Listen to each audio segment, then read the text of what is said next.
Olá, pessoal! Olá, pessoal! Olá, pessoal! Empolgação aqui de quem está comigo nessa aula de questões. Nós estamos continuando a aula passada porque, por culpa aqui desta professora, que coloquei algumas questões bastante agressivas, nós gastamos muito tempo para responder muitas questões. Nós respondemos 28 questões na aula passada e nessa aula nós vamos responder 22 questões, ou seja, as 50 questões ficaram divididas em dois momentos, né? Não reparem minha tosse, que eu já estava, gripada na época, continuo, mas tudo vai dar certo. Então, vamos lá continuar essas questões de direito previdenciário. Tem muita novidade nessa aula, vem chegando, abre o caderno que a gente vai falar muita novidade. Nós vamos trazer questões que estão desatualizadas, mas eu vou colocar o gabarito correto, já com a redação de medidas provisórias que estão em vigor. Vou contar para vocês alterações em processo administrativo interno do INSS, questões que foram super cobradas no último concurso, mas estão alteradas pelo decreto 10.410. Então, tem muita novidade de questões nessa aula, das questões dessa aula.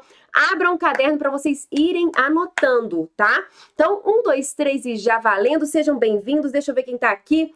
Oi, Erasmo. Então, Erasmo é a continuação da aula passada. Oi, Graciane. Oi, Wagner. Oi, Marlene. Então, vamos lá, galera. Adriano, Soriana, todo mundo acordado? Espero que sim, né? Espero que sim. Então, 1, 2, 3 e já valendo. Comigo na tela.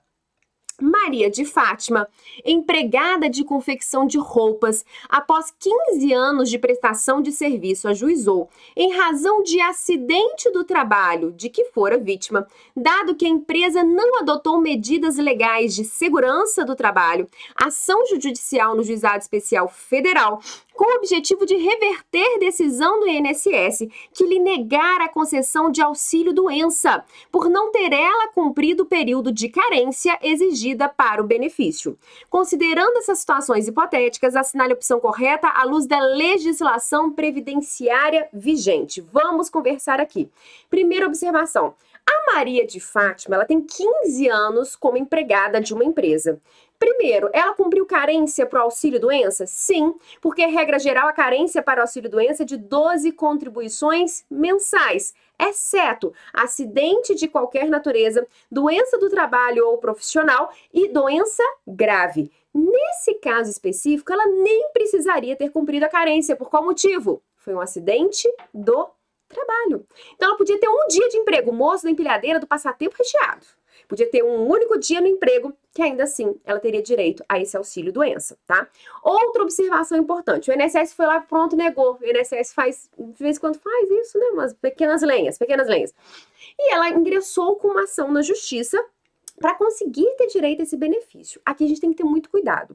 Regra geral, quando o INSS nega algum tipo de benefício previdenciário e o segurado tem que recorrer ao Poder Judiciário, esse recurso, essa ação, ela vai ser ajuizada na Justiça Federal. Então, regra geral, quando um segurado quer solicitar um benefício previdenciário à Justiça, porque o INSS negou a competência da Justiça Federal. Então, primeiro, Justiça Federal.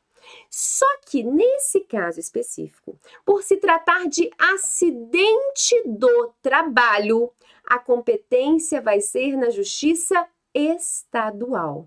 Então, essa Maria de Fátima, ela deveria ter entrado na Justiça, lá na Justiça Estadual contra o INSS, porque no caso específico de acidente do trabalho, a competência é da Justiça Estadual.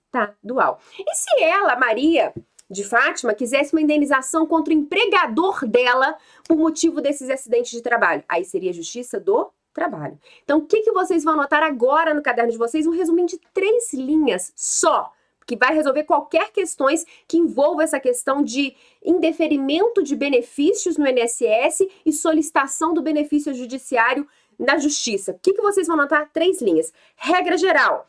Benefício indeferido no INSS, o segurado entra na Justiça Federal.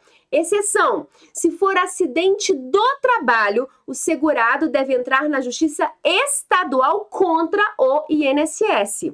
Se o segurado quiser uma demanda contra o empregador, a Justiça é a Justiça do Trabalho. Então, 3 linhas que resumem todos esses casos de ações judiciais. Então, vamos para as assertivas. Letra A. O pedido de benefício por Maria de Fátima não obedeceu a requisitos fundamental estabelecido pela legislação previdenciária para a concessão do auxílio-doença, qual seja a comprovação da qualidade de segurado. Por essa razão, a ação deve ser extinta sem julgamento de mérito. Errado, ela estava sim na qualidade de segurado, tanto que ela tem mais de 15 anos de serviço na empresa. B. Maria de Fátima deveria ter ajuizado sua ação perante a Justiça do Trabalho, dado que, na condição de responsável pela ocorrência do acidente de trabalho, pois não adotou as medidas legais de segurança e saúde no trabalho, a empresa deve arcar com pagamento do auxílio-doença. O que acontece? A questão está errada. A letra B está errada por quê? Como a Maria de Fátima ela quer receber o benefício previdenciário que foi negado pelo INSS, nesse caso, por ser acidente do trabalho, ela vai entrar na Justiça Estadual contra o INSS para receber o auxílio-doença acidentário. Agora, lembra da nossa última aula? Quem não está acompanhando, toda segunda-feira nós temos aulas aqui de direito previdenciário ao vivo. E a nossa última aula foi sobre auxílio-doença e falamos também de acidentes do trabalho. Eu comentei com vocês que quando a empresa não arca devidamente com os equipamentos de proteção individual, não garante aos seus trabalhadores um ambiente bacana de trabalho seguro, próprio, e causa eles, e por esse motivo existem diversos acidentes do trabalho, e o INSS consequentemente vai ter que conceder benefícios acidentários, o que o INSS pode fazer? Entrar com uma ação regressiva contra a empresa.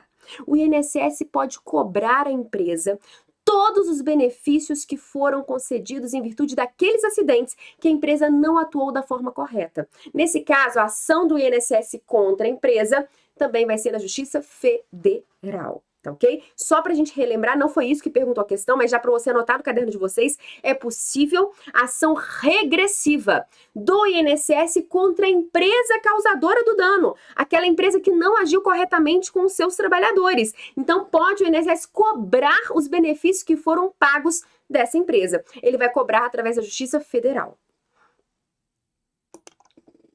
Letra C. Apresenta-se correta a decisão do INSS, dado que o cumprimento de carência é requisito fundamental para os segurados que façam jus ao benefício por incapacidade previsto no RGPS. Errado. Nesse caso não tem carência porque foi acidente. Letra D. O Juizado Especial Federal não tem competência para processar e julgar a ação ajuizada por Maria de Fátima, visto que os litígios medidas cautelares relativos a acidente do trabalho são de competência da Justiça Estadual. Letra D, questão correta. Então, são de competência da Justiça Estadual. Letra E. A ação ajuizada por Maria de Fátima deverá ser extinta sem julgamento do mérito, uma vez que ela deveria ter esgotado o procedimento administrativo recorrendo contra a decisão do INSS junto ao Conselho de Recursos da Previdência Social. Pessoal, uma outra questão muito interessante aqui que a gente tem que abordar nessa questão. Então, o gabarito já foi letra D, tá? Já sabemos que o gabarito é letra D, mas vamos conversar rapidinho sobre essa letra E. Pergunto a vocês, é necessário esgotar a instância administrativa para só depois recorrer ao Poder Judiciário? Imaginem só, você foi lá e solicitou seu benefício de auxílio-doença negado pelo INSS. Você tem que recorrer necessariamente, administrativamente, no INSS, para só depois solicitar o benefício na Justiça? Não. Nesse caso, não. Tá? Então, se o seu benefício previdenciário, você solicitou um benefício previdenciário lá no INSS, o INSS não concedeu. Imagine se você depende para se alimentar daquele valor que vai ser pago pelo INSS a título de benefício previdenciário. Você não tem condições, você vai morrer de fome, você não tem parente, você não tem ninguém para te ajudar. Você vai ficar esperando as decisões administrativas do INSS, que muitas vezes, em função de toda essa falta de servidores, pronto, falei, tem demorado muito, ou você pode entrar imediatamente no Poder Judiciário? É possível, sim, ingressar imediatamente no Poder Judiciário, tá? Então, essa também torna errada a assertiva E. Então, nosso gabarito foi letra D. Letra D. Então, tá aí, ó. Ação proposta pelo acidentado contra o empregador, Justiça do Trabalho. Ação proposta pelo acidentado contra o INSS, nesse caso de acidente do trabalho, Justiça Comum Estadual. Ação proposta pelo acidentado contra o INSS, pleiteando outros outros benefícios que não seja acidente do trabalho, Justiça Federal.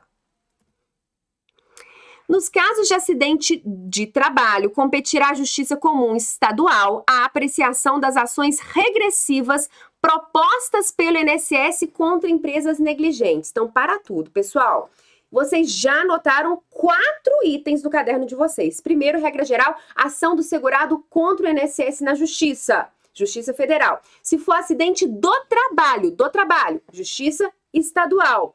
Se for ação do empregado contra o empregador, Justiça do Trabalho. E a ação do INSS contra a empresa. Lembra que eu falei com vocês? Ação regressiva. Estudo da nossa última aula de segunda-feira. Quem não viu, venha na próxima segunda-feira que tem muita fofoca bomba. Essa ação regressiva do INSS contra a empresa, que causou acidentes de trabalho ali a seus trabalhadores por não agir corretamente, por não fornecer o EPI necessário, essa ação vai ser na Justiça Federal. Federal. Então, 4 itens anotados no caderno de vocês. Assertiva, ela vai estar errada porque, olha só, compete a Justiça Comum Estadual? Não, é a Justiça Federal, porque é a ação do INSS contra a empresa. Tá? Então já tá tudo anotadinho no caderno de vocês.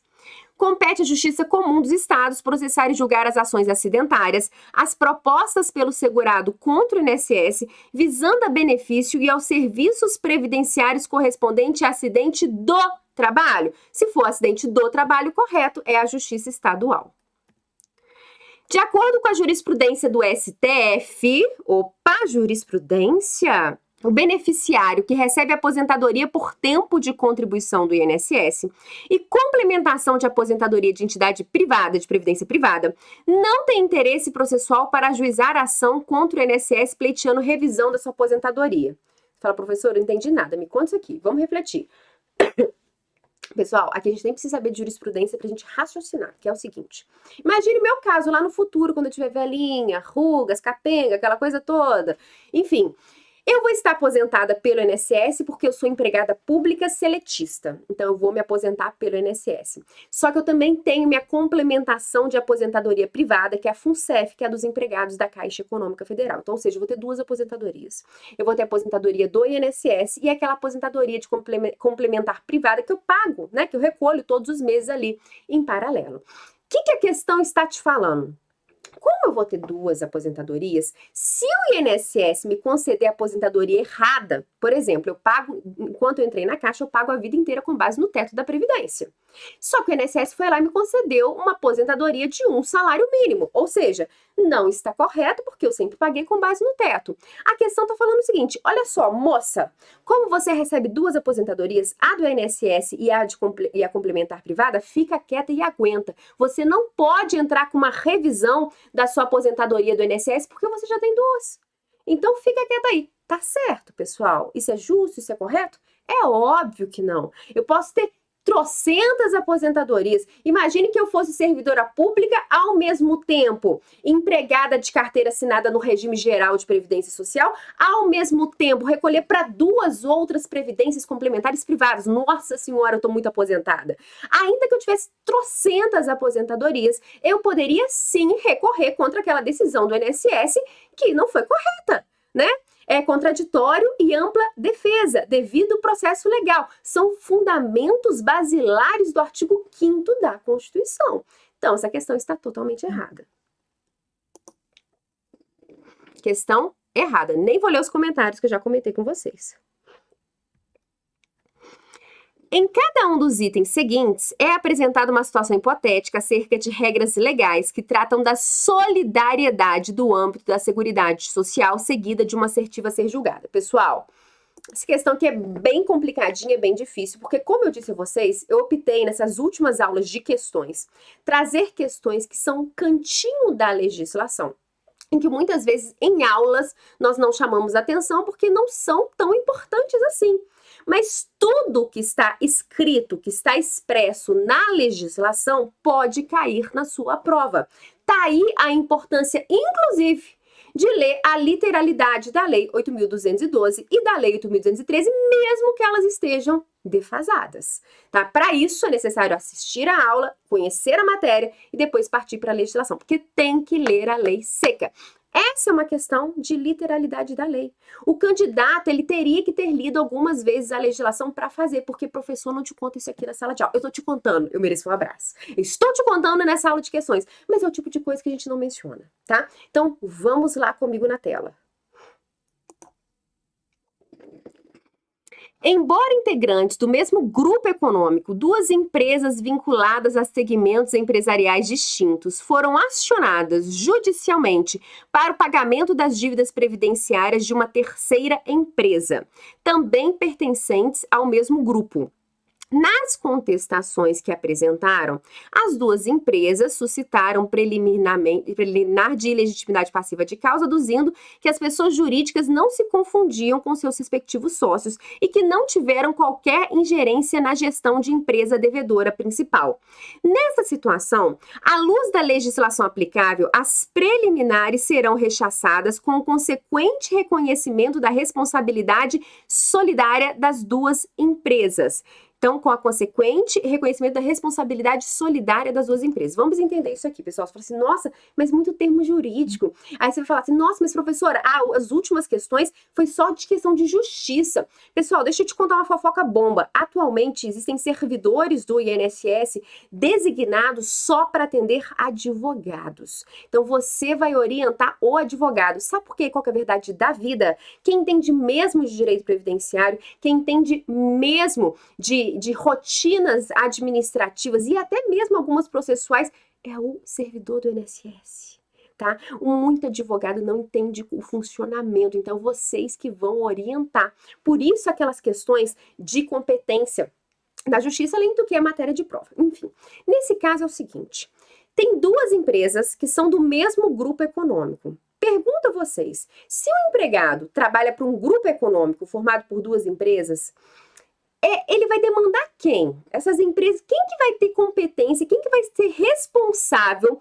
por pagar as contribuições previdenciárias? Pergunto a vocês, são duas empresas de um mesmo grupo econômico, quem que vai pagar as contribuições previdenciárias? As duas. As duas, elas vão responder solidariamente. Tem como você falar assim, não, só aquela empresa tem que pagar, não, só aquela... Não, elas não fazem parte de um mesmo grupo econômico, então elas vão ter a chamada responsabilidade solidária. Muito embora a questão ela seja difícil, assim, a redação seja mais trucada, uma redação mais processual, se você parar para raciocinar, você consegue identificar. Opa, eu trabalho para um grupo econômico que são duas empresas juntas. Quem que vai recolher minhas contribuições previdenciárias? Qualquer uma delas, a competência é das duas, tá? A competência é das duas, ou seja, responsabilidade solidária entre essas duas empresas. Então, questão correta. As empresas que integram o mesmo grupo econômico de qualquer natureza respondem entre si, solidariamente, pelas obrigações decorrentes desta lei. Características do grupo econômico quando duas ou mais empresas estiverem sob a direção, o controle ou a administração delas, compondo o grupo industrial, comercial e de qualquer outra atividade econômica. As empresas que integram o grupo econômico de qualquer natureza respondem entre si, solidariamente, para obrigações previdenciárias. Então, as duas respondem para obrigações previdenciárias, tá? Considere que um auditor fiscal constate que determinado segurado, contratado como trabalhador avulso, preenche as condições de relação de emprego. Nessa situação, o auditor deverá ingressar na Procuradoria do INSS com uma ação judicial, visando desconsiderar o vínculo pactuado e, consequentemente, efetuar por decisão judicial o enquadramento como segurado empregado. Você fala, professora, eu não entendi nada, o que é isso? Antes de mais nada, a gente tem que entender aquela parte básica aqui do direito previdenciário, que é o seguinte. O INSS, Autarquia Previdenciária Federal, pessoa jurídica de direito público, para a qual vocês vão prestar o concurso público e serão servidores, me contem depois as fofocas, que era um sapato, brincadeira à parte. É competência do INSS conceder os benefícios previdenciários. Então, o INSS, atualmente, apenas concede os benefícios previdenciários. Agora, a competência pela arrecadação é de quem? É de quem? Quem arrecada as contribuições previdenciárias necessárias para a futura concessão de benefícios previdenciários? Quem arrecada? Receita Federal do Brasil. Lembram disso? Desde 2007. Essa competência, então, pela arrecadação, fiscalização, para saber se as empresas estão recolhendo devidamente as contribuições previdenciárias da Receita Federal. Isso é feito através de um auditor da Receita Federal, que também vem em concurso por aí, quem quiser fazer, tá aí chegando também. Enfim, nesse caso, pessoal, se o auditor fiscal chega lá na empresa, o indivíduo estava registrado como trabalhador avulso, mas na verdade ele verifica que o indivíduo é um empregado. Pergunto a vocês, o que vocês acham que é mais benéfico para o indivíduo? Ser um trabalhador avulso ou ser um segurado empregado? Gente, pessoal, trabalhador avulso tem recolhimento de fundo de garantia, por exemplo? Não. Trabalhador avulso é aquela questão da eventualidade, né? Segurado empregado tem a subordinação e a não eventualidade, além de receber um fundo de garantia, que é um negocinho bom. É um negocinho bom se você é dispensado sem justa causa. Então, o auditor fiscal verificou que aquele indivíduo não era avulso, ele era empregado, ou seja, melhor para ele. Então, a gente vai ter que adequar algumas questões aqui, alguns recolhimentos. Nesse caso, como o auditor fiscal, através da Receita Federal, que fiscaliza as contribuições previdenciárias, que fiscaliza todas as contribuições, verificou essa situação, o que a Receita Federal tem que fazer? Ela vai entrar na justiça, igual falou? Vai lá na procuradoria do INSS avisar para entrar na justiça contra a empresa? Não. A Receita Federal vai dar início a um procedimento administrativo interno de cobrança desses valores daquela empresa. Né? Vai ser lavrado um auto de infração, vai levar dentro da repartição pública e vai ter início ao processo administrativo. Tanto que aqui a gente estuda aquela matéria de prescrição e decadência das contribuições previdenciárias. Lembram disso? Que temos prescrição e decadência do benefício, mas temos prescrição e decadência das contribuições. Então, verificou a situação, o auditor da Receita lavra um auto de infração, dá início ao processo administrativo para cobrar administrativamente aquelas contribuições previdenciárias. Se ao final a empresa não paga e se é um valor que a administração pública julga que deve ser válido ingressar judicialmente, porque valores pequenos não vão ter início a um processo judicial, porque um processo judicial é bastante custoso. Então, se for um valor que a administração pública atualmente, que é de R$20.000, julga pertinente para ingressar com uma ação judicial, posteriormente ingressa. Mas a primeiro momento vai ser aberto um processo administrativo. Então essa questão está errada, pessoal, porque está falando, olha, o auditor deverá ingressar na procuradoria do INSS com ação judicial? Não, ele vai dar início a um processo administrativo. Vamos lá. Então, só para a gente finalizar, que eu falei, tem gente aí, entendi, foi nada. A questão é a seguinte, a empresa, a Receita Federal fiscaliza e arrecada as contribuições previdenciárias. O INSS concede benefício. Essa é a base para responder a questão. Luísa é segurada da Previdência Social na categoria de empregada e é beneficiária de auxílio acidente. No ano de 2015, ao atingir a idade mínima para aposentadoria, ela requereu o benefício ao INSS e, em razão do indeferimento, ajuizou nesse mesmo ano a ação previdenciária. Na instrução processual, ficou comprovado que alguns períodos de contribuição constantes no sistema do INSS eram falsos, tendo sido dolosamente inseridos no sistema de forma indevida, para que Luísa tivesse a vantagem de majoração do tempo de contribuição. Tendo como referência a situação hipotética, julgue o item a seguir. Caso a apresentação de Luísa seja futuramente deferida, será possível a acumulação desse benefício com auxílio acidente. Então, olha só. Luísa, deixa eu ver quando ela recebe auxílio acidente desde o ano de 2015, tá? Beleza, olha só. Não, ela recebe auxílio acidente e em 2015 solicitou aposentadoria. Ao atingir a idade mínima, ela solicitou aposentadoria. Beleza. O que acontece, pessoal? O que é o auxílio acidente? É um benefício acidentário decorrente de acidente de qualquer natureza, que gera uma sequela permanente já consolidada e redução da capacidade laboral. Exemplo, o moço da empilhadeira do passatempo recheado. Só para deixar claro para vocês que agora tem os sucrilhos de passatempo recheado, comprei nessa semana. Como eu estava com Covid, falei, vou encher a cara de carboidrato, faz bem, para dar aquela reagida. Tem o sucrilho de passatempo. Experimentem e me contem depois. Então tava o moço na empilhadeira, empilhando sucrilhos de passatempo recheado com um pacote mais duro, né? Mas um pacote mesmo. De repente, ele é soterrado pelos passatempos, maceta a perna dele, pronto, cortou, pronto, sangrou. Isso no primeiro dia de trabalho. Beleza, vamos lá. Foi um acidente de qualquer natureza? Sim. Nesse caso, inclusive, é um acidente do trabalho, mas poderia ter sido outro acidente qualquer. 2. É uma sequela permanente já consolidada? Sim, cortou as pernas fora, a gente perdeu as duas. Sequela permanente. 3.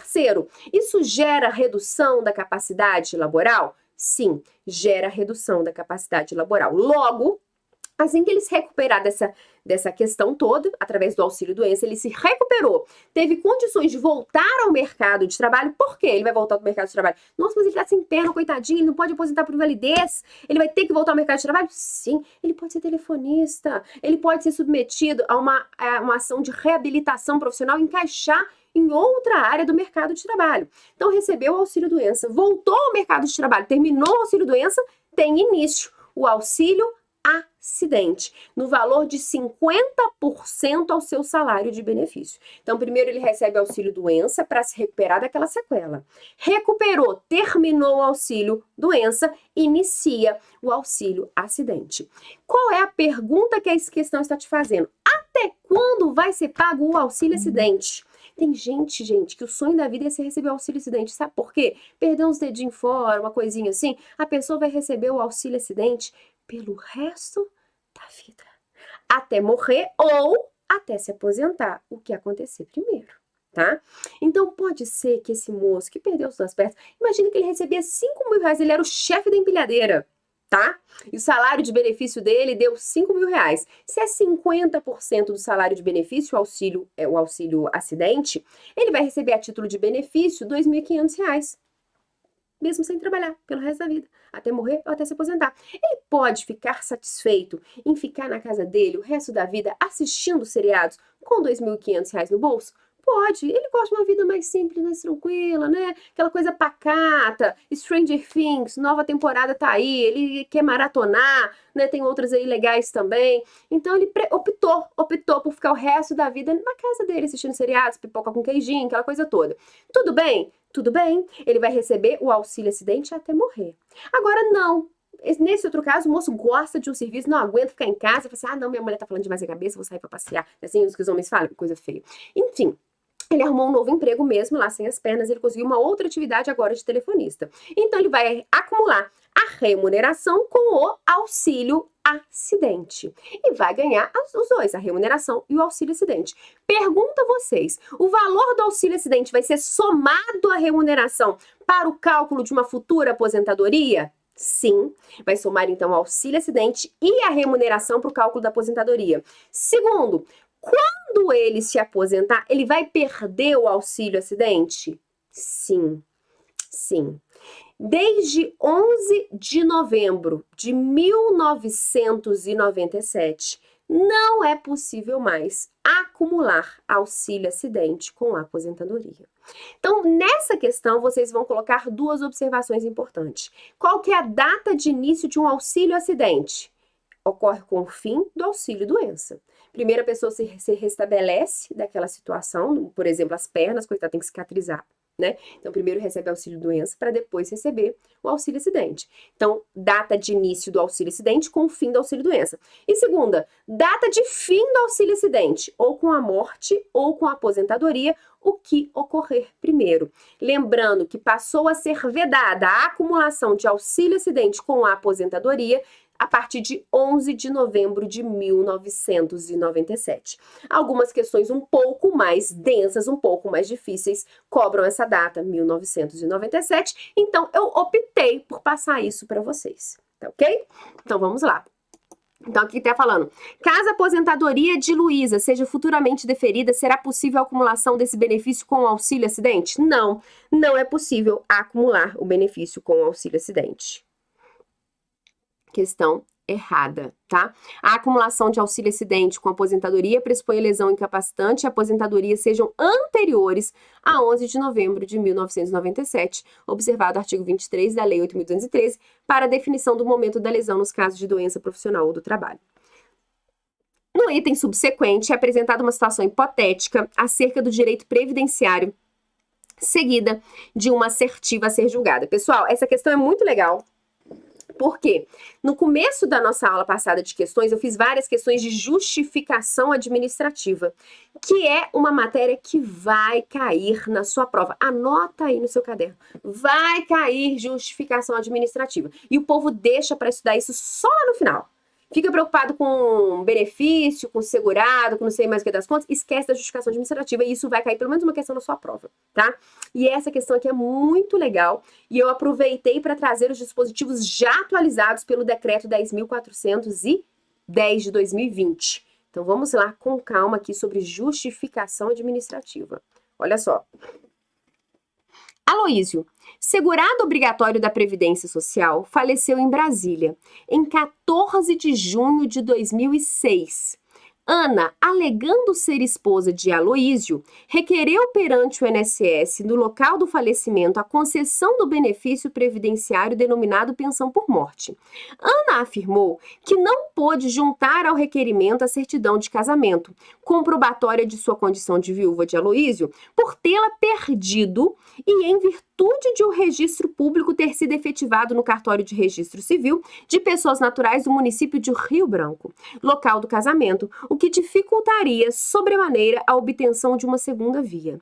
Nessa situação, Ana poderá requerer a realização de audiência de justificação administrativa para produzir prova de sua condição de dependente do decujus. Pessoal, vamos lá. O que é a justificação administrativa? É um processo administrativo que corre perante o INSS. Até existe a possibilidade de uma justificação judicial, mas a justificação administrativa ela vai correr perante o INSS. E o objetivo é comprovar ou união estável ou dependência econômica em relação àquele segurado. Notem que esse processo de justificação administrativa, ele não é um procedimento 100% autônomo. Ele só vai existir quando a pessoa quiser regularizar o CNIS ou quando a pessoa quiser ter direito a um benefício previdenciário. Ninguém chega no INSS do nada pedindo uma justificação administrativa, né? Então, existe por algum motivo, a pessoa quer alguma coisa, ou provar dependência econômica, união estável, enfim. Nesse caso, a moça aí, ela quer provar que ela é esposa do fulano que morreu. A gente prova que a gente é esposa, marido e mulher através de, tô falando aqui, não tô falando de união estável, tô falando de casamento. O casamento é comprovado através da certidão de casamento, que vai estar lá num registro civil. Existe um cartório em que vai ter lá sua certidão de casamento. Pergunto a vocês, precisa de justificação administrativa para provar o casamento? Não, porque em relação ao casamento existe um registro civil de casamento. Basta a pessoa ir no cartório e solicitar uma segunda via. Então essa questão é encerrada porque essa moça ela não pode ingressar com uma justificação administrativa para provar o casamento, porque tem um registro. Agora, imagine que eles não fossem casados no papel. Imagine que eles morassem a vida inteira juntos, sem que tivesse qualquer contrato de união estável ou registro de casamento. Não tinha nada, mas moravam juntos. Nesse caso, vai poder ser ingressar com uma justificação administrativa? Aí sim. Nesse caso, sim. Tá ok?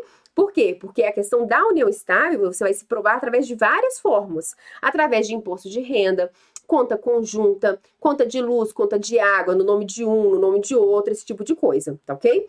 Então, mas o casamento, por integrar o registro civil, não vai se utilizar a justificação administrativa para isso. A gente não vai perder o tempo do INSS para provar que o indivíduo é casado, sendo que basta ali no cartório, tá? Então, essa questão está errada, muito legal, gostei muito.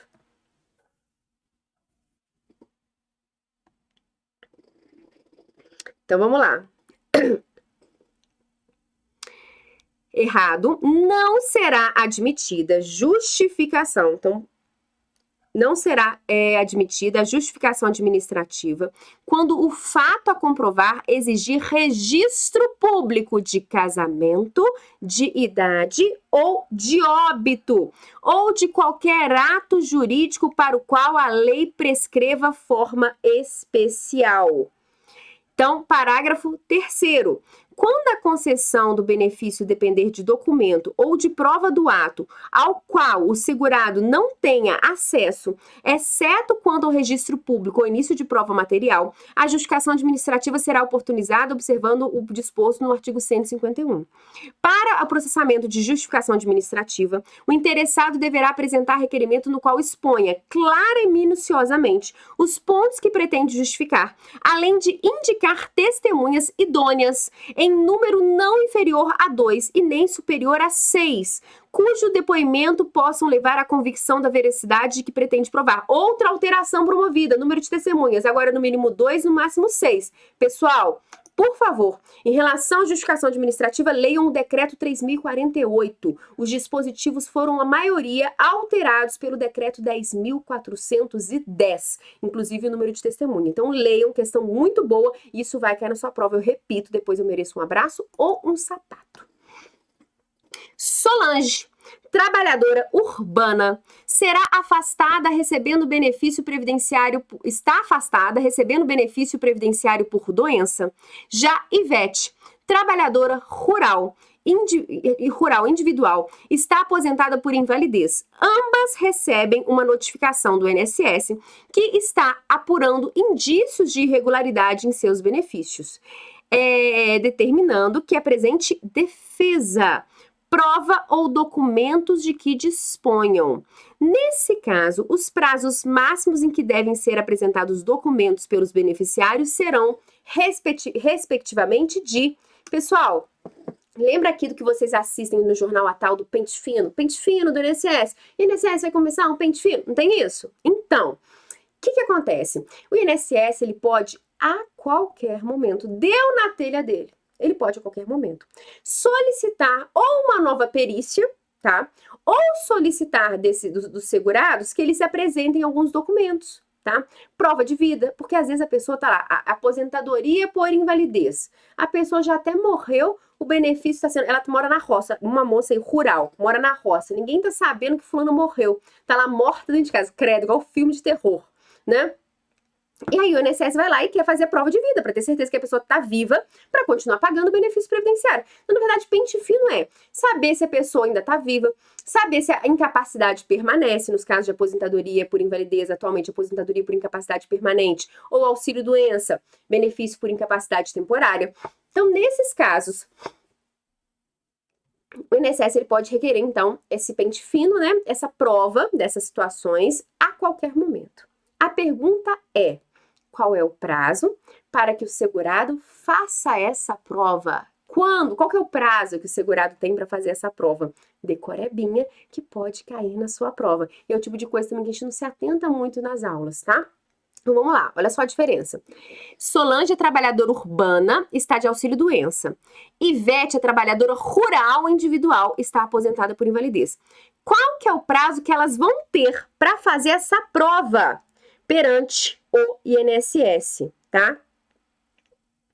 Então, qual é o prazo que nós vamos ter? Qual que é o prazo que vai ter, né? Vamos lá. B, 30 e 60 dias. Por quê? Solange é trabalhadora urbana. O prazo para ela fazer prova perante o INSS é 30 dias. Já Ivete é trabalhador rural. O prazo que ela vai ter é de 60 dias. Gabarito letra B, de bola. Então, gabarito letra B de bola. Artigo 69 da Lei 8.212. O INSS manterá programa permanente de revisão da concessão e da manutenção dos benefícios por ele administrados, a fim de apurar irregularidades e erros materiais. Na hipótese de haver indícios de irregularidades ou erros materiais na concessão, na manutenção ou na revisão do benefício, o INSS notificará o beneficiário, o seu representante legal ou o seu procurador para a defesa, provas ou documentos, nos quais dispuser no prazo de 30 dias se for trabalhador urbano, 60 dias se for trabalhador rural, individual, avulso, agricultor familiar ou segurado especial. Então, questão muito importante, anotem no caderno de vocês, tá ok? Próxima questão.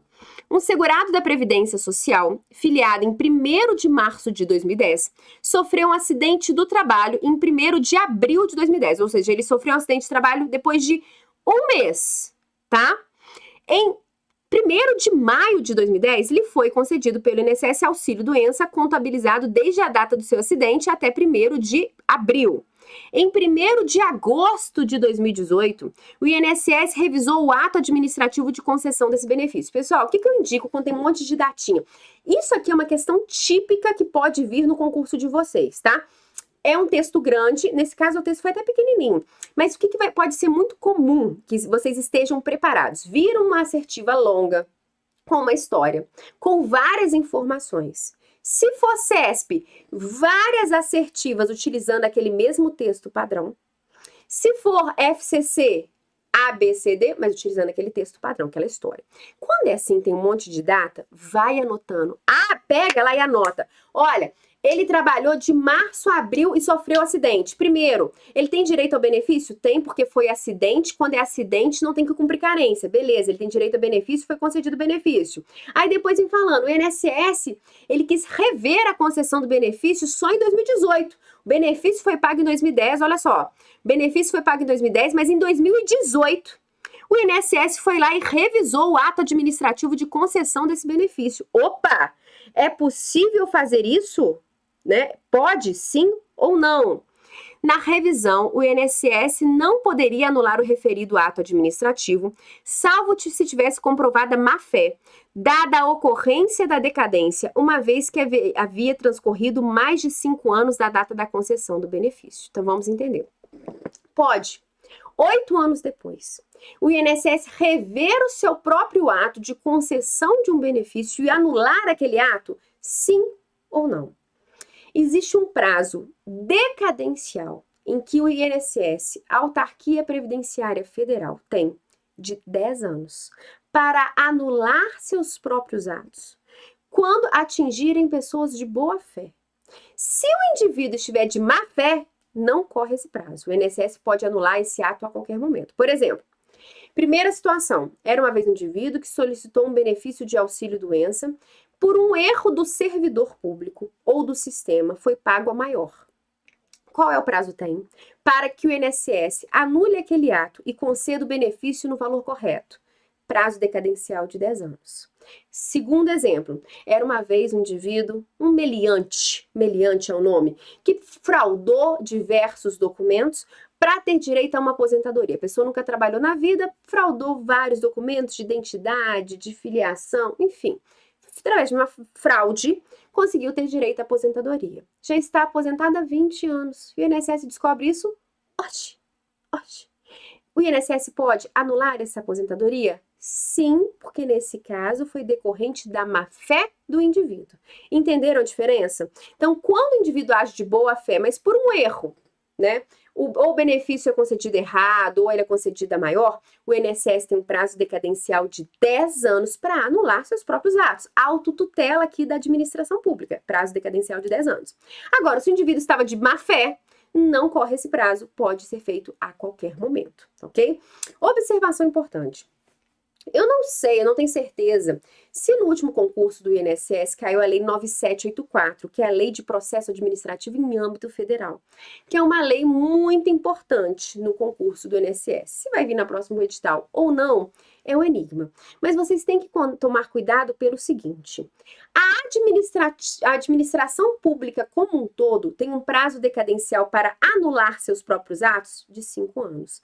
O INSS, Autarquia Previdenciária Federal tem um prazo decadencial para anular seus próprios atos de 10 anos. Então, vocês não podem confundir o prazo da autotutela para a administração pública federal como um todo e o prazo da autotutela exclusivamente para o INSS. São prazos distintos. Isso pode cair em prova de direito administrativo e em prova de direito previdenciário. Então, prazo da autotutela na administração federal como um todo, que é o artigo 54 da Lei 9784, Lei de Processo Administrativo em âmbito federal, é 5 anos. Aqui, o prazo exclusivo do INSS, Autarquia Previdenciária Federal, para anular seus próprios atos, é decadencial de 10 anos.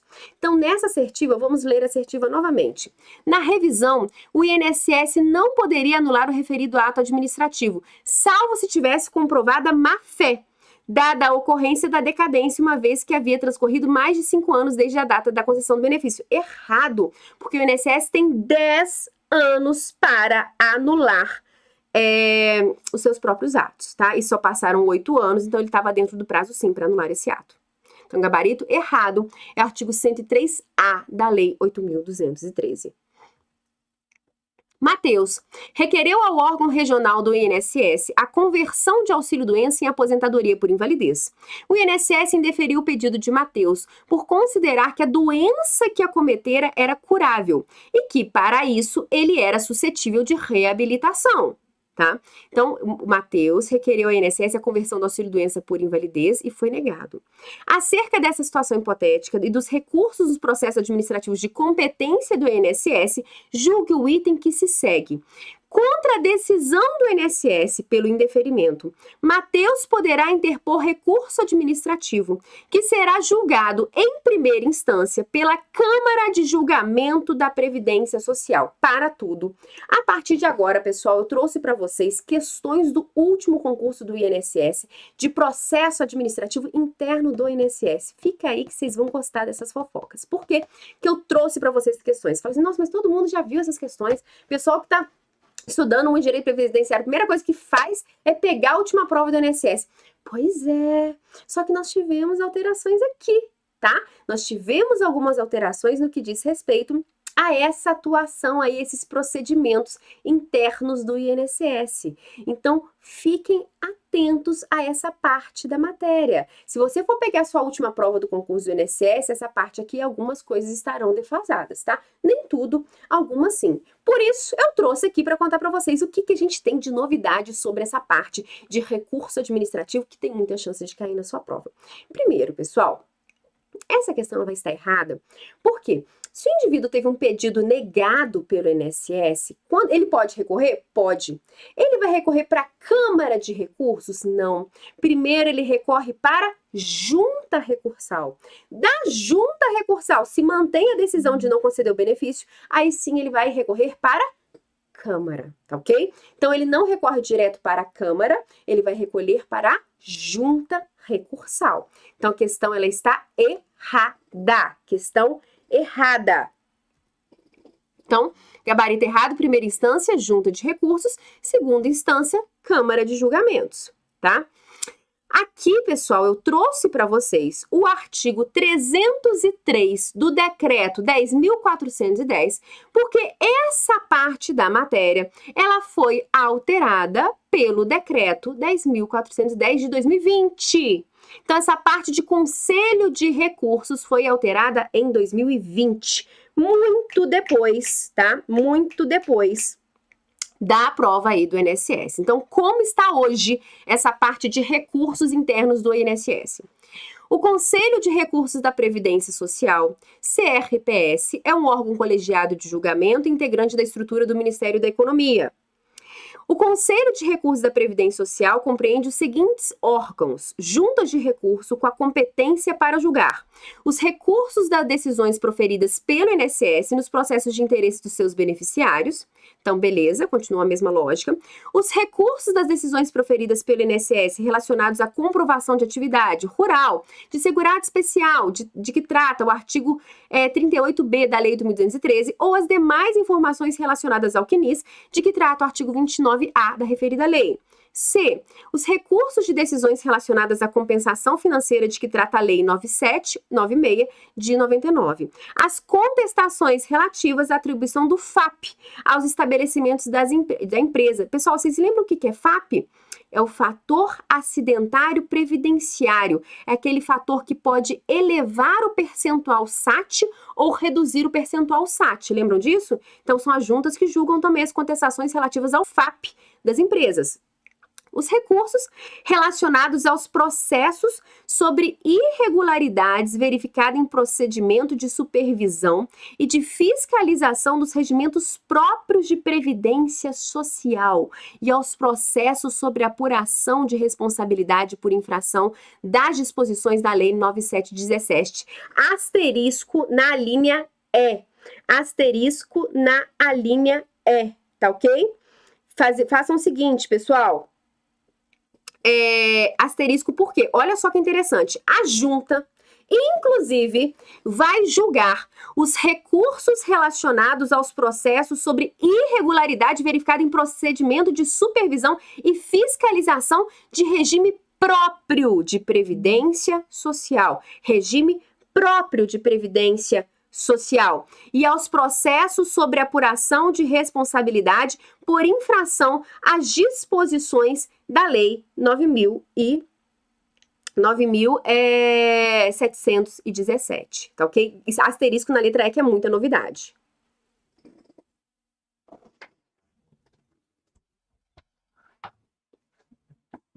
Pessoal, tá tudo ok aí? Pra mim deu um lagzinho aqui, gente. Tá tudo certo aí? Deu um lag? No meu celular não tá correndo o negócio direito, não. Vão me avisando que eu tô lendo o chat, tá, pessoal? Me avisem aí. Continuando. 2. Câmara de julgamento com sede em Brasília, Distrito Federal, com competência para julgar os recursos interpostos contra as decisões proferidas pelas juntas de recurso. Então, das decisões das juntas de recurso, aí sim vai para a Câmara de Julgamento. E, por fim, Conselho Pleno, com a competência para uniformizar a jurisprudência previdenciária mediante enunciados, podendo ter outras competências definidas pelo regime interno e Conselho de Recursos da Previdência Social. A quantidade de juntas de recurso de Câmara de Julgamento do CRPS será estabelecida no decreto que aprovar a estrutura regimental do Ministério da Economia. Então, pessoal, viram aí que tivemos alterações na redação dessa parte da estrutura de recursos. Vocês reparem que é um artigo pequeno, é pouca coisa, tá? Então, com essa leiturinha aí, você já consegue fazer várias questões de prova sobre recurso interno do INSS. É um trechinho pequeno, mas é importante que vocês fiquem aí atualizados, né? O importante aqui é a atualização, né? Justamente por ter sido aí em 2020. E aquela linha é porque fala de regime próprio de previdência social. Isso pode ser uma pegadinha de prova. Eu vi o pessoal comentando da minha cadeira gamer. Gente, por quê? Por que eu tenho uma cadeira gamer? Por que eu tenho uma cadeira gamer? Por quê? Eu sempre digo, meninas, casem-se com um nerd. Melhor coisa que tá tendo. Eu tô aqui dando aula pra vocês, tá? E o que ele está fazendo? Tomando conta de um neném. Tomando conta de um neném. Dando comidinha, fazendo dormir. Tá lá. Quem que faz isso? Os nerds. Tá? Os nerds, aquele menino que na adolescência gostava de jogar RPG, que depois ele começou a jogar World of Warcraft, Diablo, jogos online, e outro, você estuda e fala, joga mais uma queda. Ele vai te amar muito, fala, joga mais uma queda que eu ainda tô estudando. Ele vai ser muito apaixonado por você. Eu fiz isso durante muitos anos da minha vida, enquanto eu estudava para concurso, né? Falava, vai lá, joga mais um pouquinho. Ele apaixonou tanto, que aí, enfim, né? Ficamos felizes para sempre, porque eu incentivava jogar algumas quedas enquanto eu estudava. Então fica a dica aí pra vocês, meninas, nerds são os melhores que tá tendo, principalmente se você estuda para um concurso público, tá ok? E depois, quando você vai trabalhar, joga, lança a criança nele, que eles se viram bem, uma beleza, uma beleza. Então, continuando. Vamos lá, gente. Matheus requereu ao órgão regional do INSS a conversão do auxílio-doença e aposentadoria por invalidez. O INSS indeferiu o pedido de Matheus por considerar que a doença que o acometera era curável e que, por isso, ele era suscetível de reabilitação, ou seja, assertiva é a mesma, né, pessoal? Vamos lá ver agora o que tá querendo. Caso seja interposto recurso contra a decisão que indeferiu o pedido de Matheus, o órgão regional do INSS que proferiu a decisão não poderá reformá-lo, devendo encaminhar o recurso à instância competente. Vocês acham que está certo ou está errado? Vamos lá. Um órgão regional indeferiu o pedido de Matheus. Matheus foi lá, entrou com recurso. Primeiro vem para o órgão que indeferiu o pedido, para depois ele passar para a instância superior, que seria a instância superior junta, depois o conselho, né? Depois a Câmara, junta e depois a Câmara. Beleza. Quando o recurso chega na mão desse órgão que indeferiu o pedido, ele pode reavaliar a decisão que ele tomou? Ou ele tem que passar direto para a junta? Ele pode fazer uma reanálise? Ele pode fazer uma reanálise, sim, tá? Por isso que a questão está errada. Tá falando que esse órgão ele não pode voltar atrás, mas ele pode voltar atrás. Porque, gente, se ele viu que ele tá errado, ele vai lá e corrige logo a parada, o trem, o sistema, corrige a situação antes de sobrecarregar as demais entidades, nas demais órgãos, na verdade, né? Então, é muito mais fácil ele reanalisar a matéria antes de dar prosseguimento a um recurso. Então, por isso, a questão ela está incorreta. O INSS, a Secretaria Especial de Previdência e Trabalho do Ministério da Economia, e quando for o caso, a hipótese prevista no inciso 4 do CAPT, os entes federativos poderão reformar suas decisões e deixar de encaminhar, no caso de reforma favorável ao interessado, a contestação com recurso à instância competente ou de rever o ato para o não prosseguimento da contestação ou do recurso. Então, é possível, sim, ser feita uma reanálise. Poderão reformar suas decisões e deixar de encaminhar a outra instância, tá ok?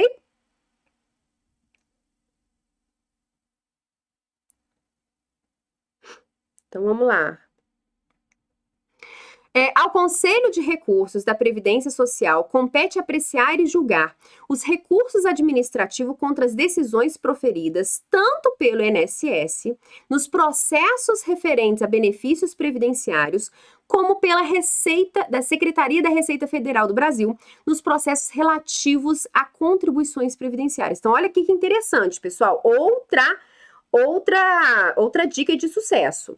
Então, ao Conselho de Recursos da Previdência Social, o CRPS, compete julgar e apreciar os recursos administrativos contra decisões proferidas tanto pelo INSS quanto pela Receita Federal, pessoal? Sim ou não? Eu não contei para vocês que a competência pela concessão de benefícios é do INSS. E esses órgãos aqui de análise de recursos são órgãos do INSS. Já a fiscalização, a parte de recolhimento de contribuição é da Receita Federal. E a Receita Federal é vinculada ao Ministério da Economia. Toda hora muda de ministério, já nem sei mais onde é que a gente tá, né? Porque a Receita Federal, nesse último governo, passou a ser Secretaria da Receita Federal, enfim, teve uma miscelânea, mas geralmente é vinculado ao Ministério da Economia, ou seja, o INSS é vinculado ao Ministério da Previdência, a Receita ao Ministério da Economia, são ministérios distintos, tá? Então, nesse caso, pergunto a vocês, o CRPS, ele é competente tanto para julgar os recursos do INSS quanto recursos da Receita? Vocês acham que faz sentido isso? Vocês acham que faria algum sentido, sendo que são instituições diversas? Questão errada, tá? O Conselho de Recursos do Seguro Social, CRSS, colegiado integrante da estrutura do Ministério do Desenvolvimento Social e Agrário, é órgão de controle jurisdicional das decisões do INSS. A gente leu o caput desse dispositivo. Nos processos referentes a benefícios a cargo dessa autarquia. Então, benefícios quem julga é o CRPS, primeira instância juntas recursais, segunda Câmara de Julgamento. Já as contribuições da Receita é a Delegacia da Receita Federal e segunda instância, CARF, tá? Então, não se esqueçam, pessoal, são questões distintas, porque são instituições, são órgãos distintos. A Receita Federal é um órgão, o INSS é um ente, lembram lá, direito administrativo, autarquia previdenciária federal, ente, pessoa jurídica, direito público, tá? A Receita Federal é uma secretaria, um órgão vinculado a um ministério que está vinculado à União. Então, são situações diferentes. São constitucionais as proposições legislativas que visem a concessão de parcelamento ou a moratória de débito dos entes federativos com seus regimes próprios de previdência social, desde que tal parcelamento seja limitado a 60 parcelas. Questãozinha singela e muito legal de 2021. Pessoal, por que eu coloquei essa questão aqui para vocês? Uma questão fácil para quem está antenado à reforma da Previdência, a Emenda Constitucional 103 de 2019, que entrou em vigor dia 3 de novembro de 2019. Enfim, por que é uma questão tranquilinha, mas que eu fiz questão de colocar? Porque ela é a própria reforma da Previdência. O que acontece? Quando uma empresa está devendo as contribuições previdenciárias, quando ela recolhe dos seus empregados e não repassa, ou então quando ela simplesmente deixa de recolher porque ela está na pindaíba, não tem dinheiro para recolher contribuições previdenciárias, ela está em débito, certo? Está em débito com a Previdência. A Constituição sempre nos disse que, em relação a essas contribuições do bolso da empresa que ela desconta do empregado, não pode haver nem remissão nem anistia. O que significa? Não pode a administração pública perdoar esses valores, falar que a empresa não precisa pagar. Por que a administração pública não pode perdoar esses valores? Porque esses valores, pessoal, por mais que sejam pequenininhos, que se a gente for ver a contribuição previdenciária que vai incidir sobre um salário mínimo, vai ser um valor pequeno para uma empresa, não é um valor grande. Então, ainda que vocês vão chutar aí R$200, estou chutando até para R$200, R$300 que a empresa esteja devendo. Isso é pouco dinheiro se a gente for falar da administração como um todo. Mas por que a administração pública não pode perdoar esses valores? Porque é de grão em grão que a galinha enche o papo. Porque esses valores, eles são obrigatoriamente destinados à concessão de benefício. Tá? Esses valores de contribuição previdenciária do bolso do trabalhador e do bolso da empresa só podem ser usados para a concessão de benefício previdenciário, para mais nada. Então, sendo pequeno ou grande valor, tem que ficar guardadinho lá para se a administração pública precisar. Então, não pode haver perdão. Por quê, pessoal? Em relação a outras cargas tributárias de uma empresa, dependendo da situação, a administração pública, se for um valor baixo, ela pode perdoar, ou ela pode deixar de aplicar uma multa, ela pode fazer isso. Em relação a essas contribuições previdenciárias, isso não é possível. Isso sempre foi assim. Qual foi a alteração que nós tivemos recentemente com a reforma da Previdência? É possível que esses valores sejam parcelados para a empresa. Existe a moratória, que é demorar a começar a pagar, e existe o parcelamento, que é dividir para pagar direitinho, né? Então pode ser parcelado. Tudo bem, a administração pública fala, você está devendo, eu não posso te perdoar, mas você vai ter que pagar. Então eu deixo você parcelar. Antes da reforma da Previdência, isso era um caos. Por quê? Tinha empresa pagando contribuição previdenciária por 20 anos, 30 anos, por muitos e muitos anos. E a correção monetária, e a atualização, e o juiz, por fim, estava tudo defasado. Então, assim, era um samba ali, uma coisa totalmente louca. Enfim, estava dando prejuízo para a administração pública porque era muito parcelamento que era possível fazer. Reforma da Previdência acabou com isso, acabou com a festa e falou o seguinte, tudo bem, olha, você pode ter direito à moratória, você pode ter direito ao parcelamento, mas não pode superar 60 parcelas, no máximo. Que já tá bom, né, gente? 60 parcelas é bastante coisa, é bastante tempo. Então, não pode superar 60 parcelas, tá ok? Essa é a grande novidade da reforma da Previdência e a questão está correta. Então, questão correta. Artigo 195, parágrafo 11. São vedados a moratória e o parcelamento em prazo superior a 60 meses, na forma de complementar a remissão e anistia nas contribuições sociais de que tratam a linha A no inciso 1 e inciso 2 do caput, ok? Então, muito bacana, questão legal para cair na sua prova.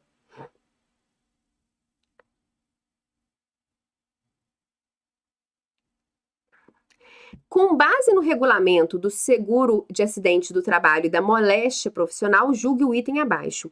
Cabe ao empregado comunicar o acidente do trabalho à Previdência Social até o primeiro dia útil seguinte ao da ocorrência do acidente. Em caso de morte, a empresa deverá comunicar o acidente de imediato à autoridade competente, sob pena de multa variável sucessivamente aumentada nas reincidências aplicadas e cobradas pela Previdência Social. Pessoal, questãozinha que eu comentei com os meus alunos que estão lá nas minhas aulas de segunda-feira. Não se esqueçam, segunda-feira tem aula. Nossa próxima aula vai ser de aposentadoria por invalidez, aposentadoria por incapacidade permanente. Vai bombar. Eu tenho muita fofoca. Vocês vão ficar horrorizados com a fofoca que eu tenho pra contar pra vocês, tá?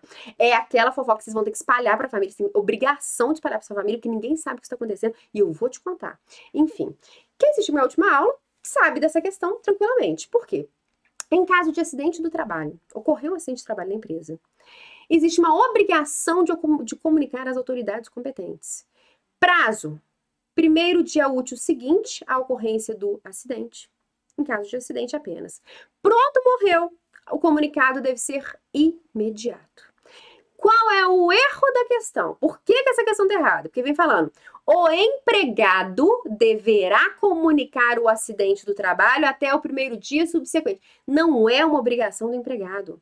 É uma obrigação da empresa e do empregador doméstico. Então, a comunicação do acidente do trabalho é uma obrigação da empresa e empregador doméstico. Tá ok? E não do empregado. É claro, se a empresa não realiza o comunicado dentro do prazo, né, se não existe esse comunicado dentro do prazo, aí sim pode o médico que assistiu o empregado comunicar, o sindicato, a autoridade competente, os familiares, aí sim pode a galera. Mas a obrigação é da empresa, tá ok? A obrigação é da empresa. Então, por isso a questão está errada, que ela vem falando, ó, cabe ao empregado, não é ao empregado. Ele poderá, mas o dever, tá? É da empresa. Artigo 22. A empresa ou o empregador doméstico deverão comunicar o acidente do trabalho à Previdência Social até o primeiro dia útil seguinte ao da ocorrência e, em caso de morte, de imediato à autoridade competente, sob pena de multa variável entre o limite mínimo e o limite máximo do salário de contribuição, sucessivamente aumentado nas reincidências aplicada e cobrada na Previdência Social. Próxima questãozinha, a respeito de acidente do trabalho e seus efeitos previdenciários de contagem recíproca, de tempo de contribuição, de previdência complementar, julgue o item a seguir. Acidente de trânsito sofrido pelo empregado quando do percurso compreendido entre a sua residência e o seu local de trabalho, ainda que envolva veículo particular do segurado, é considerado acidente de trabalho para efeito de concessão de benefício previdenciário. Então aqui tá te perguntando, o acidente de trânsito sofrido pelo segurado, do percurso compreendido entre a sua residência e o local de trabalho, ainda que envolva veículo particular do segurado, é considerado acidente do trabalho para efeito de concessão do benefício previdenciário? Sim, é. Questão correta, tá lá no artigo 21 da Lei 8.213. E eu gosto sempre de contar que esse caso aqui é padrão, tá? Se o percurso do trabalho é padrão. Lembrando o quê? Se o indivíduo sai do trabalho, passou no boteco, encheu a cara, caiu no chão, cachorro lambeu a boca, depois ele foi pra casa e foi atropelado no meio do caminho, ou pegou o carro embriagado pronto e se espatifou, aí já é um acidente do trabalho, porque teve um desvio de percurso. Aí não pode. Então, você tem que ser do trabalho para casa, da casa para o trabalho, beleza? Isso eu me posso contar. Inclusive, pessoal, aquele psicopatinha, lembra? Que acorda no meio da noite querendo salvar os equipamentos da empresa, ainda que ninguém tenha mandado ele ir lá, ainda que ele seja fora do horário de serviço, se ele se acidenta nesse dia, é acidente do trabalho. Lembraram disso? Aquele que é asterisco do poder, que é a situação mais exótica que tem? Então, também é caso de acidente do trabalho, tá bom? Então, mais uma questãozinha de acidente do trabalho aqui pra gente ficar atento a isso. Aí, concurso do INSS 2016. Equiparam-se ao segurado do trabalho, ao acidente do trabalho, o acidente sofrido pelo segurado no local e no horário do trabalho em consequência de desabamento, inundação, incêndio e outros casos fortuitos ou decorrentes de força maior. Beleza, né? Começou a pegar fogo na hora do seu trabalho. Você sofreu um acidente? É acidente do trabalho. Essa questão tranquilinha, correto, artigo 21, inciso 2. Desabamento, inundação, incêndio, outros casos fortuitos ou decorrentes de força maior. Com base no disposto na Lei 8.213, vamos lá. Não é considerado doença do trabalho, doença endêmica, adquirida por segurado habitante de região em que ela se desenvolva, mesmo que essa doença seja resultante de contato direto determinado pela natureza do trabalho. Pessoal, olha a importância da gente ficar atento aos detalhes. Olha a importância da gente tentar memorizar os dispositivos legais. Vamos ler de novo isso aqui, tá? Não é considerada doença do trabalho a doença endêmica adquirida por segurado habitante de região em que ela se desenvolva. Beleza, né? Malária, febre amarela, umas coisas exóticas assim. Mesmo que essa doença seja resultante do contato direto determinado pela natureza do trabalho. Errado. Salvo se essa doença seja determinada pela natureza do trabalho. Pessoal, o que vocês estão gabarito errado, artigo 20, parágrafo 1º. O que vocês estão rindo? Depois eu vou ler esse chat, porque eu não tenho que comparar para ficar lendo muito o chat, mas eu quero ver que vocês estão rindo. Porque é uma sacanagem, uma injustiça com a professora, você lançar uma fofoca, todo mundo no chat começar a rir, e você não sabe qual que é a fofoca, né? Você não tá sabendo qual que é a fofoca da rolando. Isso aqui me deixa assim angustiada. Mas, pessoal, sobre a letra, eu vou mudar, vou aumentar a letra, tá? Porque tá um pouco pequena realmente, mas eu segui o padrão, mas vou aumentar essa letra. Vou colocar mais escura, concordo com vocês, porque até eu tô meio cega aqui pra ler, tá? Mas as próximas vão ser melhores. Então, vamos lá. Questão 47. Joaquim, segurado da Previdência Social, mantinha união estável sem filhos com Mara. Após 12 anos de convívio nesse regime, Joaquim separou-se de Maria. Não, filhos com Maria, tá? Após 12 anos, ele separou-se de Maria, passando a viver com Elisa, a qual registrou na Previdência Social como sua dependente. Decorridos 6 meses morando com Elisa, Joaquim faleceu. Nessa situação, com base na legislação previdenciária de regência, Maria e Elisa são consideradas dependentes de Joaquim, tendo direito cada uma a 50% da respectiva pensão por morte deixada pelo decujus. Vamos analisar isso aqui. Então, vamos lá. Joaquim, ele tinha união estável sem filhos com Maria. Após 12 anos do regime, Joaquim separou-se de Maria, passando a viver com Elisa, ok? A qual registrou na Previdência Social como sua dependente. Decorridos 6 meses morando com Elisa, Joaquim faleceu. Nessa situação, com base na legislação previdenciária, Elisa e Maria são consideradas dependentes de Joaquim. Cada uma vai receber 50%, pessoal. Primeira observação importante. A Maria, que é a ex, só vai ser considerada dependente econômico e entrar no rol de dependente de primeira classe se ela recebia pensão alimentícia ou se ela consegue provar de alguma forma que era dependente economicamente de Joaquim. Então, primeira observação importante. Em nenhum momento a questão falou que ela recebia pensão alimentícia ou que era dependente de Joaquim. Ok. Agora, imagine uma segunda situação. Então, a questão já está errada porque não foi dito isso. Mas segundo momento. Imagine que a questão tenha te dito que ela tinha direito, sim, à pensão alimentícia e recebia a pensão alimentícia. Ela e a Elisa, que chamaria Elisa, vão receber 50% cada uma da pensão por morte? É assim que funciona hoje em dia? Não mais. Existindo 2 dependentes de mesma classe, o valor a ser deixado vai ser 70% da aposentadoria que o indivíduo recebia em vida ou 70% do futuro cálculo de uma aposentadoria por invalidez. Porque qual que é o cálculo atualmente? É 50% mais 10% a cada número de dependentes. Então, se as duas fossem consideradas dependentes, o valor a ser recebido seria 70%. Aí, os 70% da pensão por morte seria rateado ao meio. Entendido isso? Então, de qualquer forma, a questão estaria errada, ok?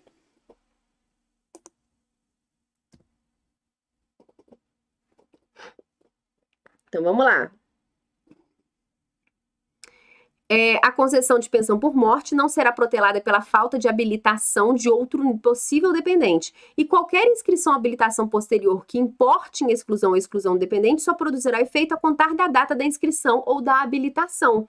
Tá? Por exemplo, imaginem que a ex-mulher recebia pensão alimentícia, mas não sabe que o indivíduo faleceu, né? E a atual está recebendo a pensão por morte no valor total.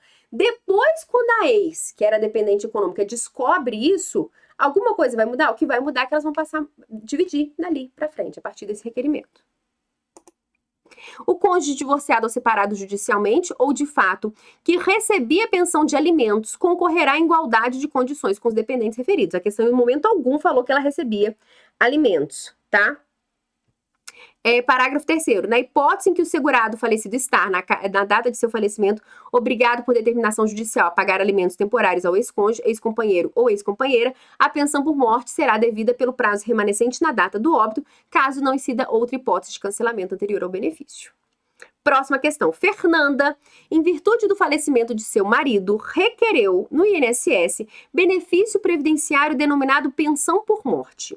Nessa situação, o valor da renda mensal do benefício de Fernanda será calculado com base no salário de benefício do decujus, correspondente à média aritmética simples dos maiores salários de contribuição correspondente a 80% de todo o período contributivo, multiplicado pelo valor previdenciário. Para tudo, tá tudo errado. Tá tudo errado. Antes e depois, o negócio tá... Peraí que tá tudo errado. Vamos entender isso aqui. Como é feito o cálculo da pensão por morte hoje? Indivíduo faleceu, deixou só a esposa. Como é feito o cálculo da pensão por morte hoje? Se o indivíduo estava aposentado no momento do óbito, essa moça vai receber 60% do valor da aposentadoria, beleza? 50% mais 10%. A não ser que ela seja deficiente, incapaz, aí é 100%. Mas regra geral, 50% mais 10%, 60%. Tá? Agora, imagine que o marido não era aposentado no momento do óbito. Aqui sim o bicho vai pegar. E eu vou te contar uma fofoca agora para você ficar sabendo. O indivíduo não era aposentado no momento do óbito. O que a legislação diz? A legislação diz que o valor da pensão por morte vai ser calculado com base na aposentadoria do decujus, na data do óbito, ou de uma possível aposentadoria por invalidez que ele teria direito se estivesse em vida. Então, se o indivíduo não estava aposentado e pronto, morreu, vai ter que ser feito o cálculo da aposentadoria por invalidez dele para encontrar o valor, para sobre esse valor incidir os 60%. E como funciona hoje o cálculo da aposentadoria por invalidez? Primeiro, encontra-se o salário de benefício, que não é mais 80% da média aritmética, como a questão dizia. Atualmente, o salário de benefício é 100% da média. Tudo entra no cálculo. E como é o cálculo da aposentadoria por invalidez? 60% mais 2% a cada ano que exceder 20 anos para o homem, ou 60% mais 2% a cada ano que exceder 15 anos para a mulher. Ou seja, pronto, o valor caiu demais. Se o indivíduo tivesse morrido, valia mais a pena, vou falar uma coisa feia, valia mais a pena se morrer antes da reforma da Previdência. Eu brinco com meu marido, me sempre cuida bem de mim, porque não tá valendo a pena me perder. Porque eu comecei a recolher com 20 anos de idade. Tenho 34 anos. Fala assim, professora, você tá conservada? Fala aí, tô sem ruga. Brincadeira. E o que acontece? Então, tenho 14 anos de contribuição. Se eu pronto morro hoje, meu marido vai receber tão somente 60% do meu salário de benefício. 60% do meu salário de benefício. Por quê? Porque eu tenho menos de 15 anos de contribuição. Então, ele vai receber 60% do salário de benefício. Calma, mas não só isso. Encontrou o valor que eu receberia a título de aposentadoria por invalidez. Sobre esse valor vai incidir a cota dos 60%. Por quê? Vamos lá, vamos de novo? Como é que eu encontro o valor da aposentadoria por invalidez do indivíduo que não estava aposentado na data do óbito? 60% mais 2% a cada ano que exceder 20 anos para o homem, ou 60% mais 2% a cada ano que exceder 15 anos para a mulher. Então, neste momento, se eu pronto morri credo, bati na madeira, o valor da minha futura aposentadoria por invalidez seria 60% do meu salário de benefício, beleza? 60% do meu salário de benefício. Imagine aqui que quanto que dá 60% de 7 mil? Vou colocar aqui 4 mil reais, vou arredondar para 4 mil reais, tá? Então, foi 4 mil reais. Imagine que 4 mil reais minha aposentadoria por invalidez seria. Só que a pensão por morte hoje em dia é paga no valor de 100%? Não, é 50% mais 10% a cada número de dependentes. Ou seja, nesse caso, só tenho dependente 60%. Vai ser 60% sobre os 4 mil reais. Entenderam isso? Olha que bomba! Olha que bomba, tá? Isso se o indivíduo não estava aposentado na data do óbito. Então, 60% de 4 mil, sei lá, menos de 3 mil reais, né? 2 mil e alguma coisa. É isso. Ok, pessoal? No final das contas, ainda que a pessoa recebesse o teto, se ela não estivesse aposentada na data do óbito, ela vai deixar de pensão por morte 2 mil quebrado. Caiu muito? Pronto, caiu. Assistam minha próxima aula, que a gente vai falar muito disso com vários exemplos. Tá ok? Então, espero que vocês tenham entendido como funciona hoje a questão da pensão por morte, tá? Mas ao longo das aulas, vou falando, vou repetindo, vou trazendo mais exemplos. Mas é uma bomba que ninguém tá sabendo o que tá acontecendo. Então, vamos lá. O benefício concedido aos segurados do RGPS tem como escopo a cobertura de determinados riscos sociais elegidos pelo legislador constitucional. Com referência à concessão de manutenção desses benefícios, julgue o item que se segue. Será suspenso o pagamento de pensão por morte de dependente inválido se segurado do RGPS que se recuse a submeter-se a exame médico pericial a cargo da Previdência Social, processo de reabilitação profissional por ela prescrito e custeado, tratamento dispensado gratuitamente, exceto cirúrgica e a transfusão de sangue, que são facultativos. Questão correta, mas aqui a gente vai falar o seguinte, pessoal, a questão está correta realmente. Toda vez que o INSS solicitar que o indivíduo se submeta a algum tipo de tratamento, de reabilitação, para que ele melhore e volte ao mercado de trabalho, é obrigatório.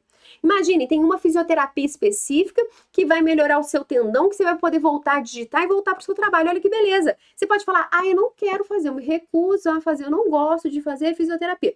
Pode? Não pode, tá? Então, se tiver esse serviço de reabilitação prestado aí pelo INSS, colocado à disposição do segurado, e isso fizer com que ele possa retornar ao mercado de trabalho, ele é obrigado a fazer. O que ele não é obrigado a fazer? Cirurgia e transfusão de sangue. Essas duas coisas não existe obrigação.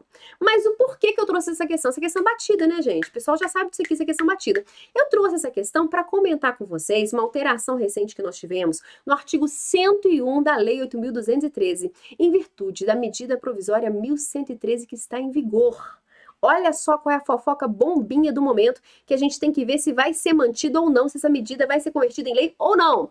O que o artigo 101 da Lei 8.213 está nos falando? É o seguinte: o segurado em gozo de auxílio por incapacidade temporária, auxílio acidente ou aposentadoria por incapacidade permanente e o pensionista inválido cujos benefícios tenham sido concedidos judicial ou administrativamente, são obrigados, sob pena de suspensão do benefício, a se submeter-se a...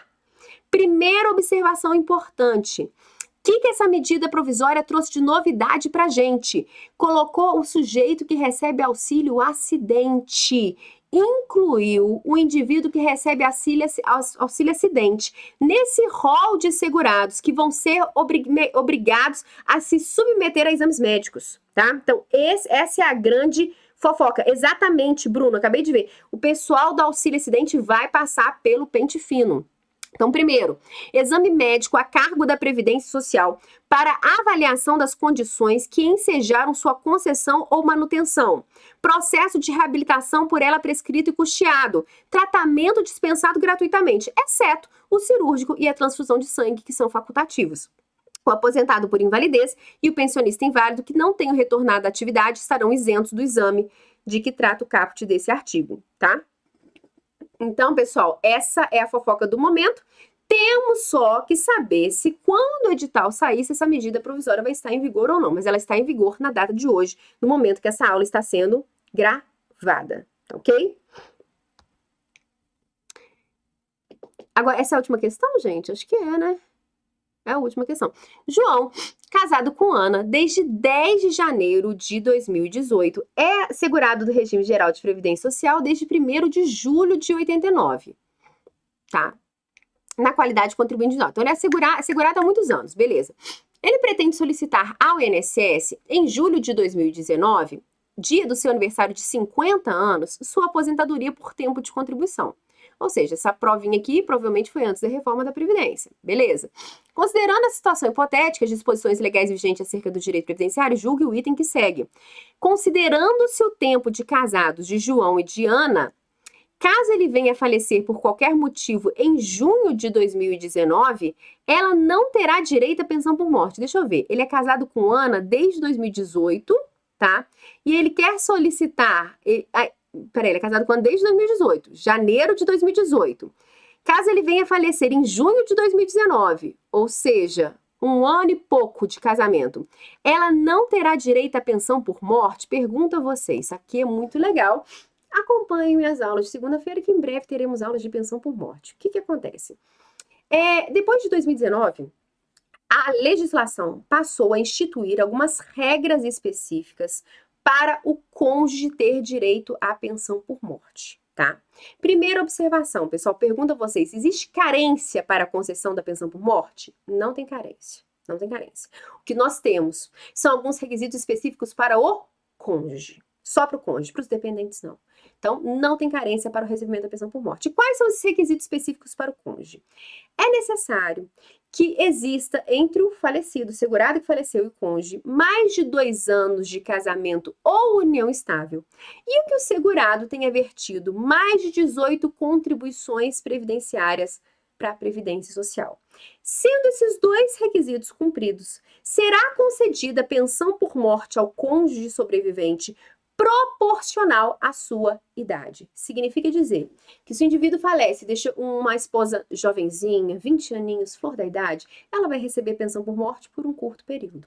Caso ela tenha mais de 45 anos, a pensão por morte dela vai ser vitalícia.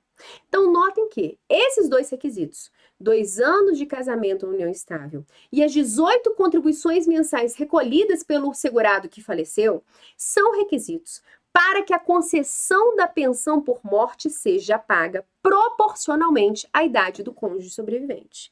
Agora eu te pergunto, e se algum desses requisitos não forem cumpridos? Que é o caso da questão que teria só 1 ano e meio de casamento, né? Não teria mais do que isso. Se algum desses requisitos não foi cumprido, como o tempo de casamento ou união estável, a pessoa, o cônjuge sobrevivente, não vai receber pensão por morte? Errado. Vai receber pensão por morte, sim, mas apenas 4 meses de pensão por morte. É por isso que a gente diz que a pensão por morte não tem carência. Por quê? Cumprindo ou não os requisitos, a pensão por morte vai ser concedida. A diferença é que, em relação ao cônjuge, caso esses 2 requisitos não sejam cumpridos, vai ser concedida a pensão por morte tão somente de 4 meses. Caso os requisitos sejam concedidos, será concedida a pensão por morte proporcionalmente à idade do cônjuge sobrevivente. Nós temos uma tabelinha, que nós trabalhamos essa tabelinha em sala de aula. Essa tabelinha tem que memorizar, tá? Que vai depender da idade. Então, muito jovem vai ser por tanto tempo, mas com mais de 45 anos já passa a ser vitalícia. Então, é basicamente isso, pessoal. Mas coloquem na cabeça de vocês, não tem carência para pensão por morte. O que existe são requisitos para o cônjuge. Tem requisito assim em relação ao filho? Não. Se o filho é menor de 21 anos, não é emancipado, automaticamente vai ter direito à pensão por morte de indivíduo assegurado, tá ok? Então, apenas atenção a isso. Então, essa questãozinha aqui, ó, fala que ela não vai ter direito à pensão por morte. Questão errada. Por que a questão tá errada? E ela vai ter direito à pensão por morte, sim. Ela vai ter direito à pensão por morte de 4 meses. De 4 meses. Né? Ela não vai ter direito àquela pensão por morte proporcional. Mas ela vai ter direito, sim, à pensão por morte de 4 meses. Então, questão errada. Pessoal, finalizamos, terminamos, chegamos ao fim dessa aula de questões. Eu espero muito ter auxiliado no estudo de vocês. Eu espero conseguido ter atingido a minha missão, que de fato foi trazer questões bem pontuais, bem assim, fora da regra, porque hoje em dia tem muita questão de direito previdenciário que está batida. E pelo nosso próprio banco de dados, se a gente for pegar as questões de FCC, FGV, CESP, tem muita questão batida, principalmente para aqueles alunos que já estão ali firme e forte. Então tem questões assim que são fáceis. Então tentei pegar algumas questões pontuais, algumas questões fora da curva, para a gente tentar aproveitar a aula de questão para isso. Porque a matéria em si, o básico da matéria como um todo, a gente tem lá nas nossas aulas, na nossa segunda-feira, para os assinantes do Direção Concurso. Quem não assinou está perdendo seu tempo, assinem. Então, o básico, né, toda a matéria completa, nós temos nas aulas. Essa aula de questão é para chamar de fato a atenção do candidato para aquilo que ele não se atentou durante uma aula, por exemplo, ou durante uma leitura da legislação, por exemplo. Então, foi isso que eu quis fazer aqui com vocês. Eu espero ter conseguido atingir meu objetivo, espero que vocês estejam satisfeitos, espero que tenha sido satisfatório. Um grande abraço. Agora eu vou encerrar, vou ler a fofoca do chat, tá? Não falem mal de mim, tá? Não falem mal de mim, por favor, tá? Vamos lançar uma olhada, você brincadeira. Então agora eu vou ler a fofoca, porque assim eu fico dando aula, mas eu fico vendo, começou o kkkk, falo, opa, que fofoca é essa? Eu quero saber, mas às vezes não posso ler, né? Que difícil pra mim controlar a vontade de saber uma fofoca, muito complicado isso pra mim. Mas é isso, pessoal. Um grande abraço pra vocês. Ótimo final de semana. Espero vocês segunda-feira na nossa aula cheia de fofoca bomba, tá ok? Um beijo e até a próxima.